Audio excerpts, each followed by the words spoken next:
Welcome to the Military Money Manual podcast.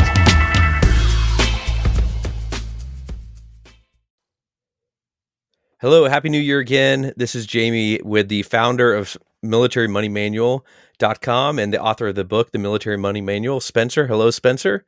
Hey, guys. And we're back to our regularly scheduled podcast length. We'll see how long this one goes. I guess I shouldn't promise because usually we're just over an hour. We'll see. But we're back to our normal routine. And today we're going to be starting talking about financial independence. And we'll have a couple episodes digging into financial independence a little bit more. Today, specifically, we're going to focus on an overview of financial independence, or FI, and some of the best tools available to calculate what it takes to be FI. Or financially independent. Before we get too far into today's episode, like we mentioned last week, we want to let you know that Spotify now allows you to review podcasts, as well as Apple Podcasts, which has before. So wherever you listen to podcasts, we'd really appreciate it if you could leave us a good review, 5-star review on there. We're currently at 4.7 stars on Apple Podcasts, and we're pretty happy about that. We don't have enough yet on Spotify for it to show up, but hopefully it will soon.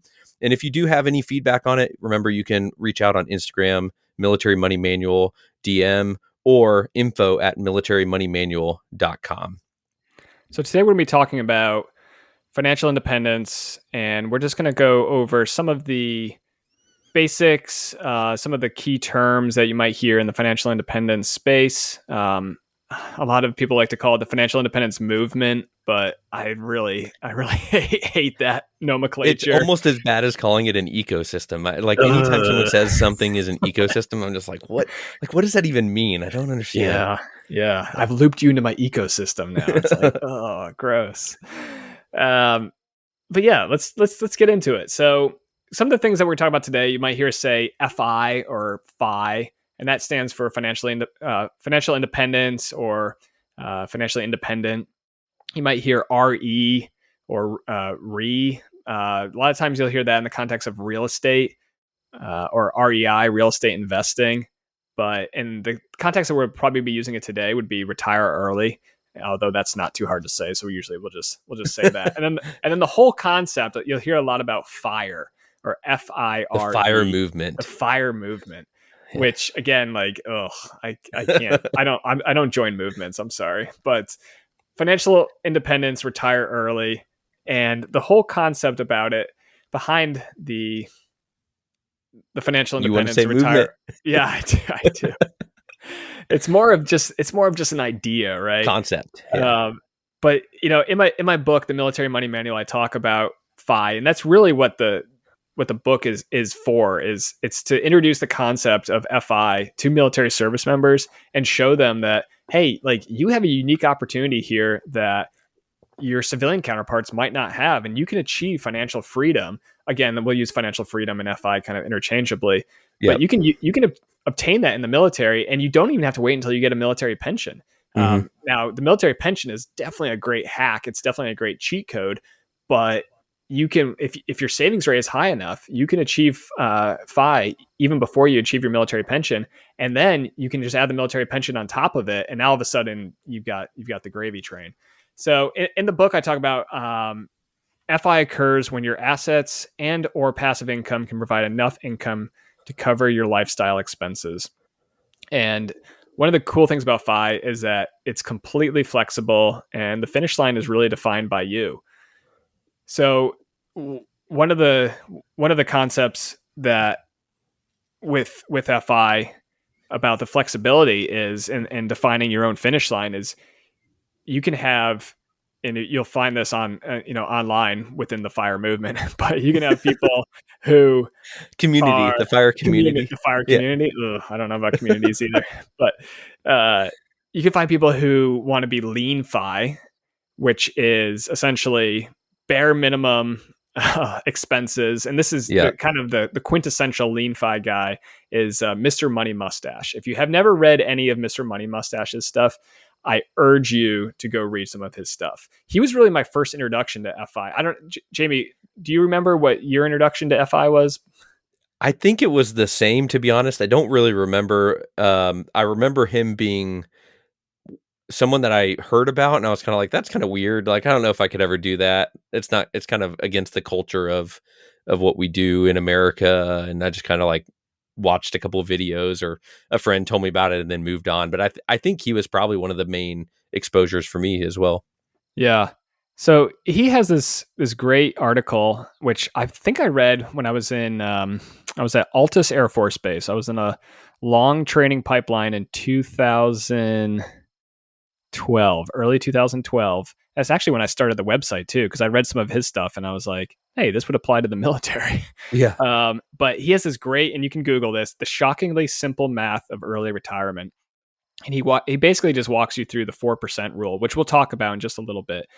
But after reading that article, that was the first time when I'd ever really had it laid out for me so simply and completely of, what is the number? Like what do you actually need to save in order to retire, in order to never work again? And how long does it take to get to that number?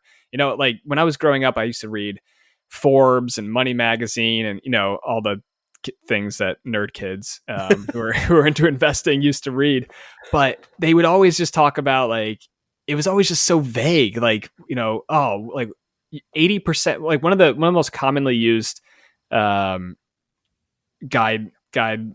is you need to have enough saved so you can replace 80% of your income in retirement.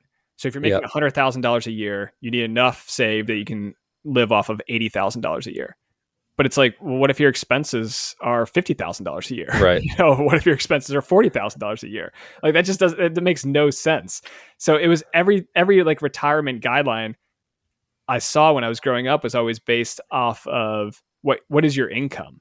Mm-hmm. And they never like really focus on expenses. And so Mr. Money Mustache, I think, really introduced to me the concept of, well, it's all about lifestyle. It's all about expenses. And he leads a pretty frugal lifestyle. I think $25,000, $26,000 a year is kind of his lifestyle there. So definitely a very lean lifestyle. Yeah. Lean FI. Then the next level up from that would just kind of be a traditional financial independence, or FI. And, that's kind of like basically the average American household spending. So it might be anywhere between, I think the average American household spending is like $80,000 a year. So, or maybe the median. So that would be anywhere between, living off of $60,000 to $100,000 a year. And then there's fat fire as opposed to lean fire. And that's anytime that you're talking about like a lifestyle that's six figures or more a year, essentially.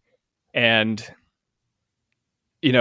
but then the question becomes, okay, well, how much do you have to have saved, and where do you have to have it invested in order to have that kind of lifestyle? And so right. I explore a lot of that in my book. But yeah, I think FI is really probably the ultimate goal of why we do all this stuff. Right. Yeah. So I was going to pull a quote out of the book. You mentioned in the introduction, the best financial goal worth pursuing is financial independence. And you wrote an entire chapter in the book about FI. So why is that statement true? And why is it that important for you? Why is it the ultimate goal?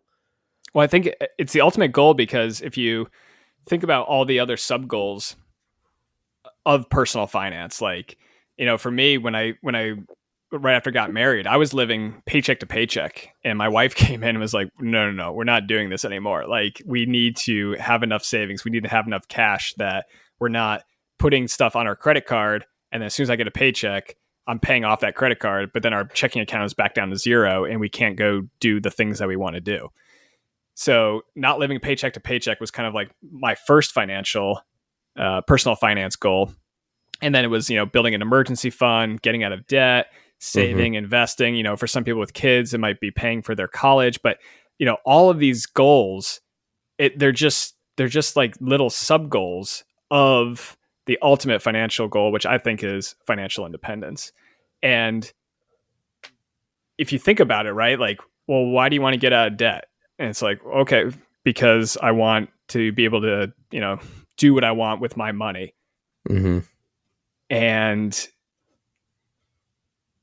why do you save and invest? And it's like, well, because I want that to grow so I can buy a house. And it's like, okay, well, why do you want to buy a house? And it's like, so I have to have someplace to live, right? Yeah. and you keep asking these, in I think I can't remember which, like Six Sigma or one of those management things. It's like the 5 whys, right? You just keep asking why. And if you do that, eventually I think you get down to, well, I want to eventually not have to trade my time for money anymore. Yeah. And have that's options. all right. And to have choices and to have options. Yeah. And that's all financial independence is, right? Is you have enough savings or you have enough cash flow from your investments that you can just live off of that, and you don't have to work a normal job anymore. Right.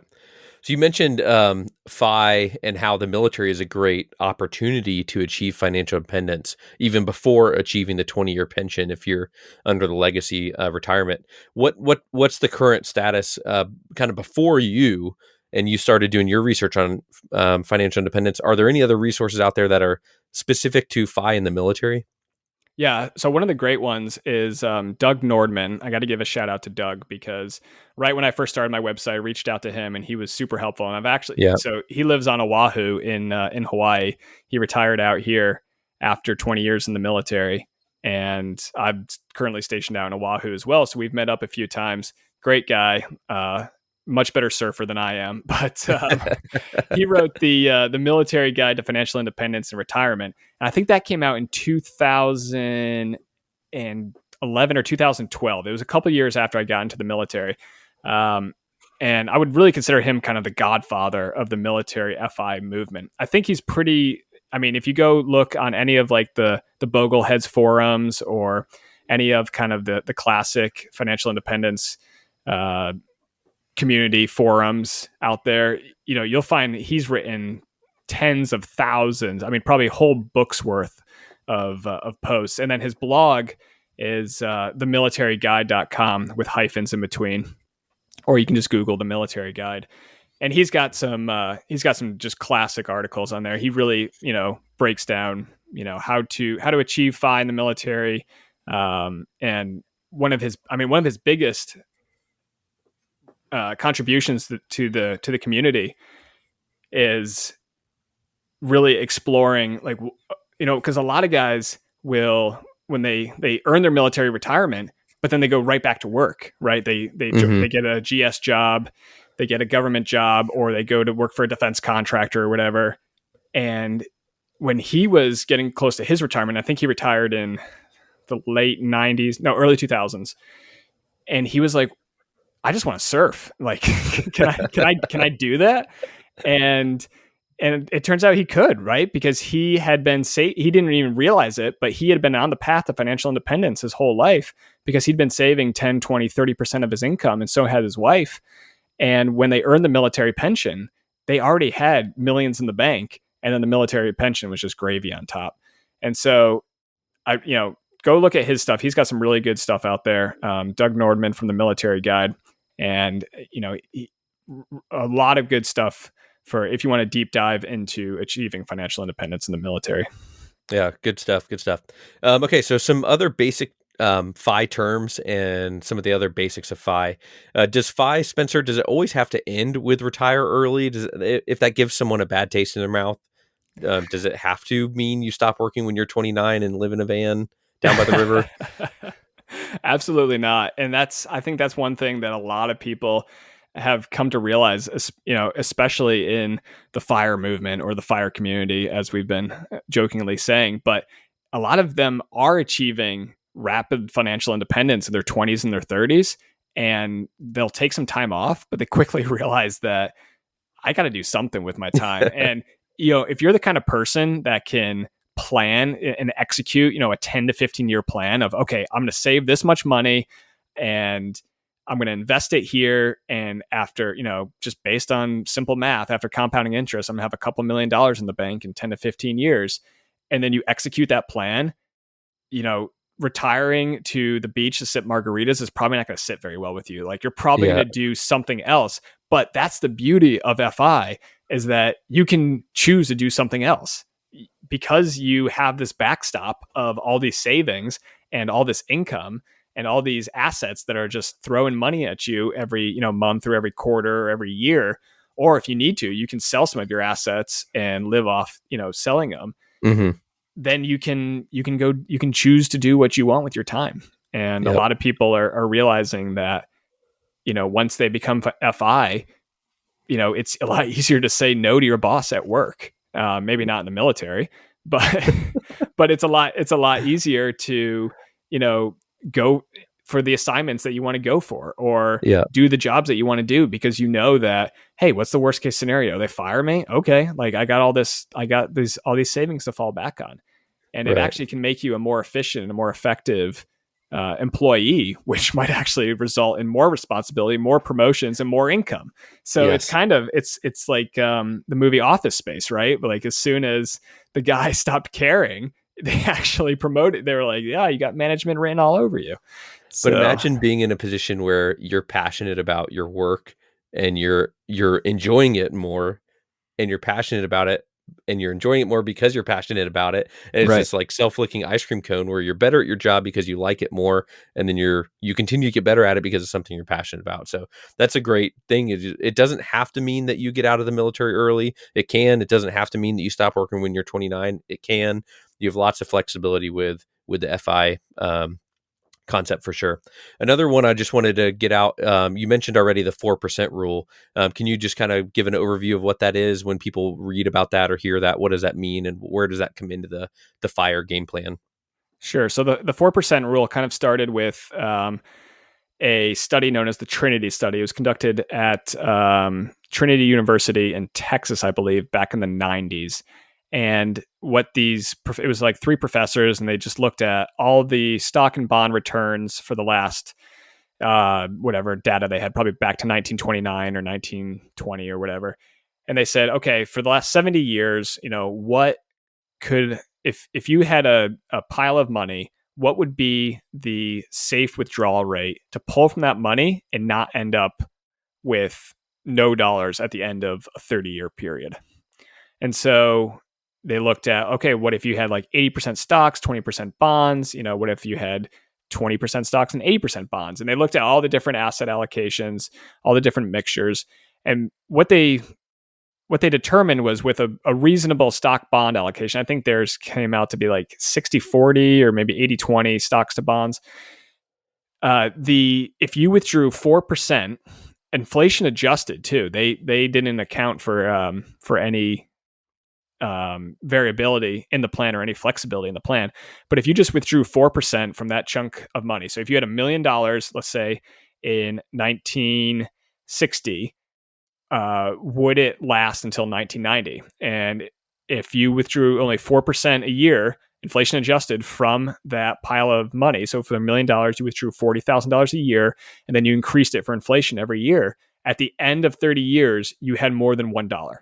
And now sometimes in their study, you barely had more than $1. And sometimes they had less than a dollar. And I think the failure rate or the success rate with the 4% rule was like over 90%. And so it's kind of become a meme, if you will, in the FI community. But if you take the 4% rule, you can kind of work out, okay, if I had $1 million invested, right, I can sustain a lifestyle of $40,000 a year. And you can take the inverse of the 4% rule, which is, back to high school math, inverse of 4% is 25. So you can take any dollar amount or any lifestyle. So let's say you want to live on $40,000 a year, you can multiply it times 25, and you can get kind of the goal number that you need to have invested in a reasonable mix of stocks and bonds. And that will last you for about 30 years or so. And I just want to mention there, you mentioned the 40,000. That's based off your expenses, right? Not an income of 40,000. It's how much you're spending in the year. So in that example, 40,000 of expenses per year. Yeah, exactly. So, and then you can dial it up and dial it down. So you might consider $40,000 a year kind of a lean FI existence. And if you do, then, maybe $50,000 a year is more of your flavor. And so then you'd have to take 50,000, multiply it times 25, and you get $1.25 million. And that kind of becomes your goal right there. Or maybe $100,000 a year is kind of the lifestyle that you want to live on. Again, just take $100,000, multiply it times 25, and $2.5 million. That becomes the goal. And Now, if your lifestyle per year increases, all of a sudden the goal numbers can become really big. And, and that's why like Mr. Money Mustache, when he's living on $20,000 a year, I mean, he's got to save $500,000, which again can be seen like a pretty insurmountable goal if you're starting from negative or if you're starting from nothing. But if you start looking at the compound interest charts and realizing that, well, if you invest $6,000 into your Roth IRA over 40 years at 7%, you're going to end up with $1.2 million. Yeah. And that's at age 60. So all of a sudden it's like, well, what if you save $10,000 a year? What if you save $20,000 a year? Mm-hmm. And when you start doing those numbers and you start doing that math, you can realize that, oh, I can achieve financial independence a lot faster than I thought. Yeah. So about the 4% rule, Spencer, there's been some recent news. Like I just found this headline on Yahoo. I just Googled 4% rule. Retirement alert. The 4% rule is no longer feasible. How seniors should adjust to match inflation. So in the book, you talk about between 3 and 4% and use 25 to 33% times of your annual expenses. So do we need to change the 4% rule? What do you think about that? And in the book you mentioned start with the goal of 25x and then you can always adjust it later. Yeah, I think the biggest thing to understand is what is the 4% rule based off of? And one of the major factors is they did not adjust the withdrawals from the initial amount. So once they set the 4% withdrawal, they kept that every year and they inflation adjusted it as well. And what a lot of retirees find, and you can Google this, but what a lot of retirees find is that when they retire, their expenses might increase a little bit in the first couple of years because usually a lot of people take a lot of trips and kind of like do a lot of the things that they've been putting off. But then after a couple of years, their expenses actually drop and they actually have a cheaper lifestyle because a lot of people, I guess, realize pretty quickly that, just kind of staying home and doing your thing is actually a little bit more enjoyable than traveling all the time. So do we need to change the 4% rule to a 3.5% rule or a 3% rule? I don't really think so. I think the biggest thing for most people is, whatever your lifestyle that you want to enjoy when you become financially independent, take that lifestyle, multiply times 25, and that's your initial goal number. And I think, what you'll find as you save and invest and you start working towards that number, I think, and you continue to educate yourself on, okay, like, what is the 4% rule based off of? And you realize that there was no variability, there was no flexibility in the spending plan in the Trinity study. So if you're a little bit flexible and you say, okay, I want to live on $40,000 a year, but at the end of the day, I could probably live on $30,000 a year with my house paid off, right? If that's true, then all of a sudden you've introduced $10,000 of flexible spending into your retirement plan. And now you basically, you have a much better chance of having your money survive for 30, 40, 50, even 60 years. Awesome. Yeah. Great stuff about FI for sure. Remember, one of the key takeaways is that FI is all about choices and freedom. And as you move up the FI ladder, you can jump off at any point or get back on at any point and keep climbing. So it gives you that freedom. One of the other questions that comes up a lot, Spencer, is you talked about how do you know you've achieved FI? So basically you take that 25 times your annual expenses. And once you have that number in the bank, then you're financially independent. In the book, page 13 or 14 or so, for those following along in their hymnals, you have a good chart that breaks it down by monthly expenses. So for example, if your current monthly expenses are $2,000, your FI number then is between $600,000 and $792,000. And there's other levels, but to give another example, if your monthly expenses are $5,000, then your FI number is between 1.5 and 2 million. So you can pretty easily determine what your ballpark saving goal is going to be. But how do you know that your FI plan is going to hold up in the real world? So what are some resources that we have that are out there, your favorite calculators or websites that can help us kind of evaluate our plan? Yeah. So my current favorite FI calculator is FiCalc, FICALC.app, FiCalc.app. Or if you just Google FiCalc app, it should pop right up. This is the reason that this is my favorite app right now is it's really robust, and you can change your withdrawal strategy really easily. And they allow you to use this variable percentage withdrawal, VPW, which is a really cool strategy. It combines constant dollar, percentage of portfolio, and a couple other strategies into one. It was developed by the Bogleheads community, and it basically lets you, put in a number. Let's say right now I've got $1 million in here, and I can set, okay, my minimum withdrawal, let's say, is $36,000 a year, and I'll run it there, and it gives me an 84% chance of success. So what does that mean? Well, if you retired it actually has a little chart right here. If you retired in 1947, you'd be fine. But if you retired in 1956, and you can actually click on each year, and you can see in the simulation what went wrong. And basically, if you retired in 1956, your money would last until 1985. So it lasted 29 years, but it didn't last 30 years. And really what the problem was there is you were doing withdrawals in the 60s and the 70s, and the stock market did not do very well in those decades. Yeah. So yeah, FiCalc, really cool, really powerful. You can adjust the length of retirement. You can adjust, all the other variables. And it lets you back test the data against real world data going back to 1871. So yeah, it's really cool. Yeah, that's a really good FiCalc.app. And I think the best part about this one is you can adjust the withdrawals, and you can actually set like minimum and maximum withdrawals. So you can say like, all right, like no kidding, I need $36,000 a year just to eat and like keep the lights on. So you can put that in there, and then you can say like, there's no way I could ever spend more than $100,000 a year. It's just not possible. And you can set that in there as well. And then it lets you play with all the data there. Yep.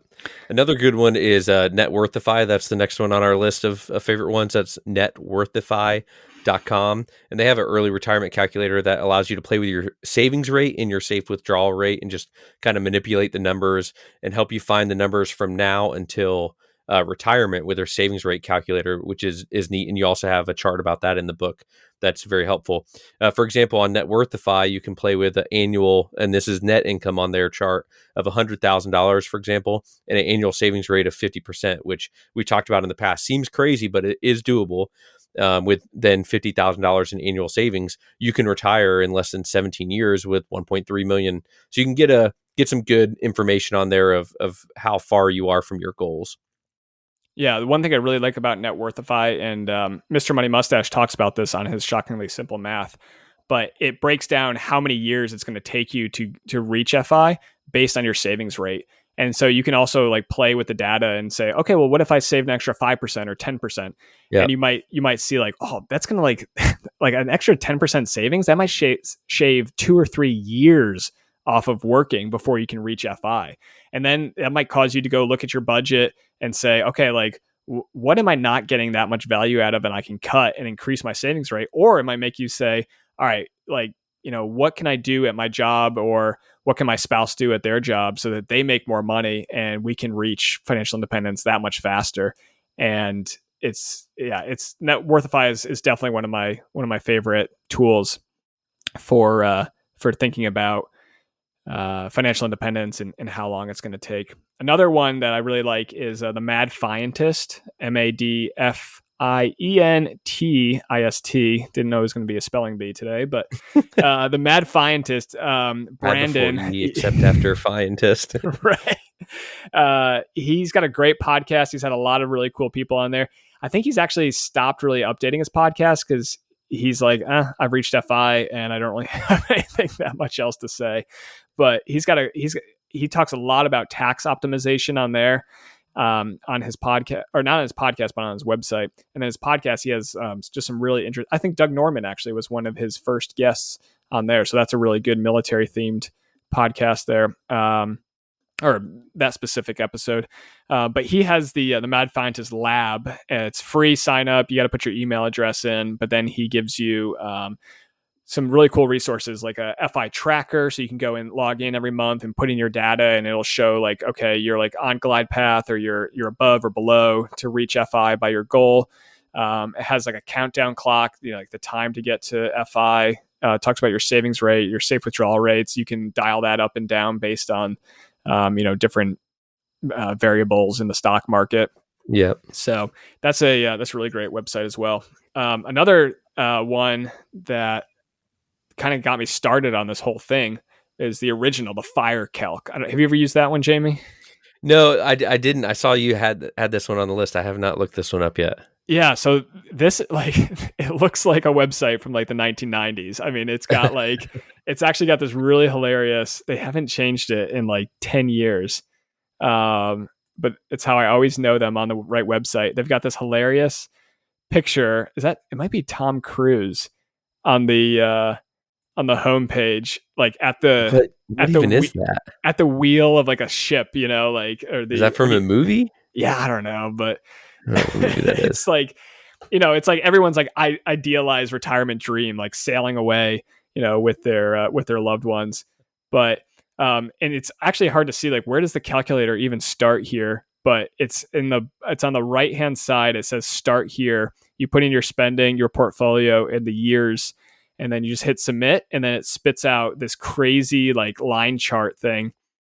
And it's kind of hard to read it, but in the top part of it, it gives you a little summary. So this, I put in like $30,000 a year on $750,000 over a 30-year period, and it looks at 121 possible 30-year periods, and it calculated that 6 of the cycles, so 6 of the periods failed.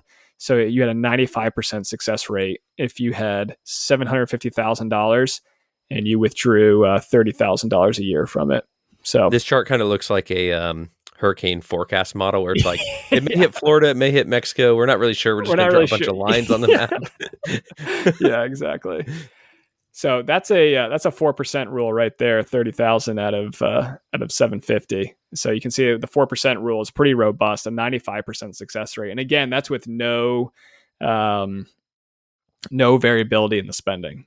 And then I think there's a way you can adjust the input data on FireCalc, but that's a good one. Firecalc.com. If you want to kind of dig into, and the one thing that I found from using FireCalc is like, it's basically just the 4% rule. And if you put in a number that's outside the 4% rule, it's going to fail more than 95% of the time. And if you put in a number that's safer, so like a 3% rule, it's going to usually succeed 100% of the time. So, and then the last two I'll mention is Engaging Data. So it's engaging-data.com. If you just search Engaging Data Fire Calculator, and he has a pretty robust fire calc. And then the other one I'll recommend from Engaging Data is Rich Dead or Broke. And this one is super interesting. I really liked it pairing this calculator with the book Die with Zero, because what it shows you is that if you do the 4% rule, I mean, so in a lot of 95% of the time, you're going to be fine, right? You're going to make it to the end of a 30-year period, and you're still going to have money in the bank. But what it doesn't account for is, 10, 20, 30% of the time, you might have 2x or 5x the amount of money that you started with. And so that's the problem with having no variability in your spending. So I think what a lot of people need to do is they need to recognize, hey, when times are good, it's time to reap. It's time to take some of that, take some of that good, enjoy it. Enjoy the good times. And then when times are bad, it might be time to tighten the belt a little bit and dial it back so that you're not withdrawing from your capital and you're leaving it in there. So when the times turn around again and it's 2011 now, and you're about to start the best bull run in history for the next 10 or 12 years. That's the you still have a lot of kindling, you still have a lot of fuel in the fire, if you will. So and then finally, I think I missed it in my notes here, but Portfolio Visualizer. So this one is really nitty gritty, but you can put all kinds of data in here, and it's got data for every asset class you could ever imagine. So you can, say, okay, well, what if I had added 10% gold, or what if I had foreign bonds, added to my portfolio? Like what would happen? But and not just that, but if I had it at 3% of my portfolio and I had US equities at 80% of my portfolio, and you can really get very detailed on how your portfolio is broken down. Yep. So, but yeah, I think one of the, after you play with these calculators a little bit, you're going to realize that they pretty much all spit out the same answer. And that's basically the 4% rule is pretty robust. It usually has over a 90% success rate. And as long as you have a good mix of stocks and bonds, and, the last 120, 130 years or whatever has, as long as you've been invested in U.S. equities and in U.S. bonds, you've probably done pretty well. Yep. Spencer, when I'm playing with these calculators and I put like current assets or current investments, does it matter if am I assuming only brokerage accounts and non-retirement accounts, or do I include all my TSP, all my IRAs, and non-retirement brokerage account? Because if I'm talking about actually retiring and using some of that money, I might not be able to touch it for a couple of years. Does that come into factor here in these calculators at all? On the more robust calculators, I think you can build that kind of stuff in. But I would just kind of look at it holistically, right? Like you still have that money. You might not be able to touch it without penalty until 59 and a half, but there are a lot of ways to access retirement funds before age 59 and a half. There's, Roth IRA conversions there. And then honestly, one thing that you could do is you can just pull the money out and pay a 10% tax on it. And if you Google, actually the Mad Fientist has a really good accessing retirement accounts early article.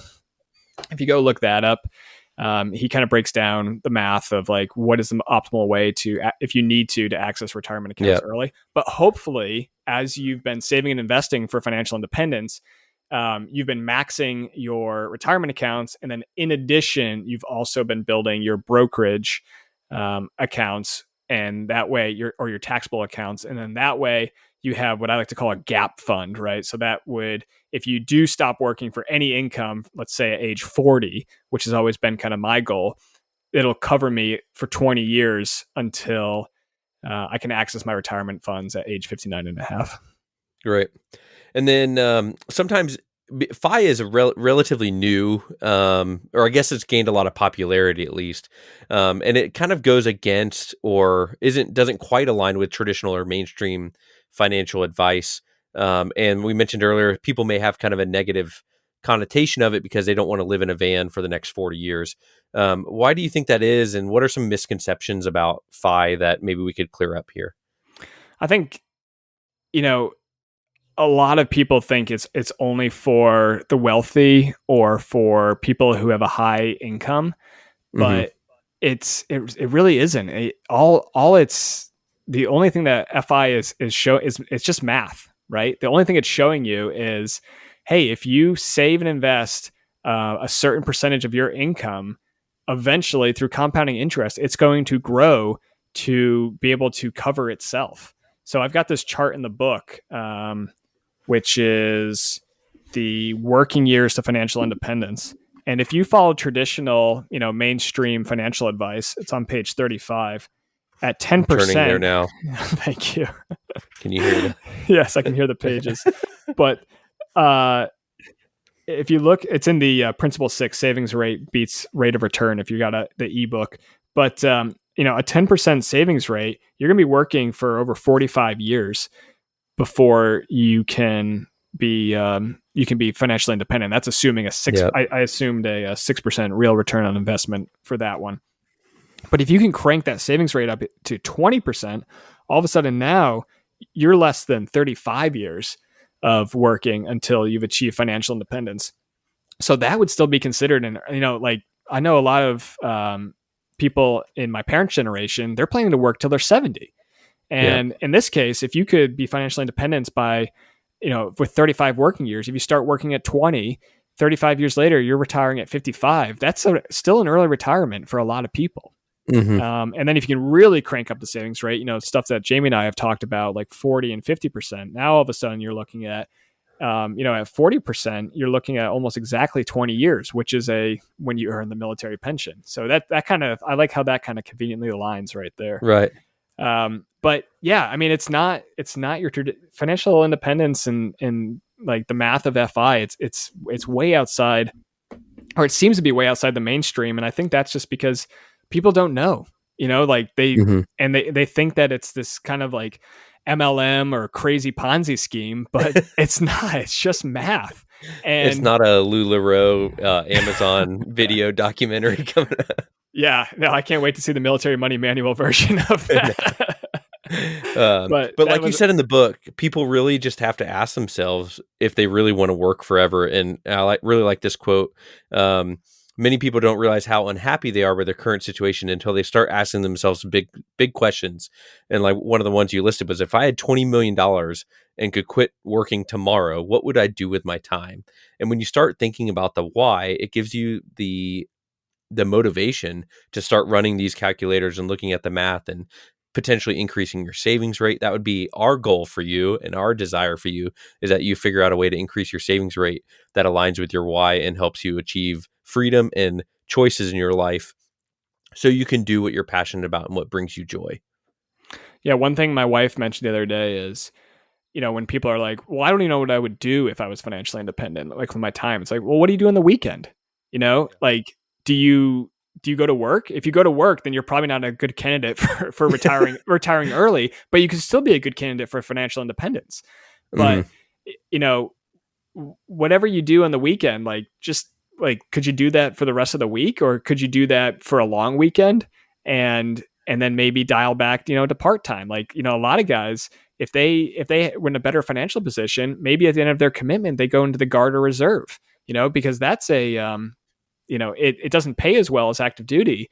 And a lot of guys get another job to supplement their income. But if you had financial independence, a Guard or Reserve gig could be a lot of fun. Cause you kind of get to hang out with the bros and the broettes and work as little or as much as you want sometimes. Exactly. Yeah. Or like take a deployment here, or, a tasking there. And, and really kind of AOC in Hawaii needs more help. Yeah, I'll take some orders for that. Exactly. Yeah. So I think it's I think it's just FI. It just makes so much. In my brain just where I'm definitely on the logical spectrum, not the emotional spectrum. But even on the emotional side too, I think there's a huge argument to be made for just having the freedom, the flexibility, and the choices to do what you want with your time, and to just have the money there. And, if you want to drive for Uber, you drive for Uber. But if you decide like, oh, this actually sucks and I would rather spend time, more time with my kids. And the other thing too is, if you've got two spouses working, if one of them loves their job and the other one doesn't, achieving FI could be a great way to have that one person who doesn't like their job so much, stop working. So, but by two spouses, do you mean one person with two spouses? I don't know. I really believe that just about anybody coming from any financial situation could achieve FI within 10 to 20 years of starting your journey. And I lay it all out in the Military Money Manual. Just, we kind of got into the weeds a little bit with a lot of the topics today, but it really is it's a simple math-based problem, and you can solve for X, and you can realize like, oh, I need this much money and it's going to take me this long to get it. And here we go. And, just like Lao Tzu says, like the journey of 1,000 miles, it literally begins with one step. And that step, for you might be opening up a Roth IRA, like we talked about last week, or it might be cranking up your TSP contributions this year. So I think as we wrap up this episode, there's a lot of actionable things you can do that will set you on the path of financial independence without even like, declaring to the world, like, I'm on the path of financial independence. Like all you need to do is if you don't know what your TSP is doing, log into MyPay. And if it's at 5%, crank it up to 10%. If you've never opened up a Roth IRA, go to Vanguard.com, open up a Roth IRA. And then, if you just taking that initial step and then throwing some money in there and, setting up your budget so that you're paying yourself first, just doing that, that might take a colossal effort. But all of a sudden in 5 years, you turn around and you say, oh my gosh, like I've got, maybe you've got $30,000 in your Roth IRA or $40,000 in your Roth IRA. And that, that's a dollar amount that can be hard to imagine when, especially if you're, new to the military and you're not making that much money, or if you've been in the military for a while and you've been spending all your money, it can be kind of hard to fathom a 5-figure dollar amount like that, but it's achievable much quicker than you think. Hey guys, it's Spencer again. Before I let you go, I want to let you know about my new book. It's called The Military Money Manual, A Practical Guide to Financial Freedom, and it's available right now at militarymoneymanual.com/book. This is the book I wish someone had handed me on my first day in the military. In this book, I cover the exact money tactics, investing strategies I use on my path to financial independence before age 40. I break down the math of FI and I explain the exact dollar amounts you need to retire. The book is full of easy-to-apply financial advice specifically for military service members and their families. I cover tax-free deployments, the thrift savings plan, and many more topics only military personnel can relate to. This book was written specifically for you, whether you're active duty, guard, reserve, a military spouse, enlisted, or officer. Both E's and O's will benefit from the lessons in the Military Money Manual.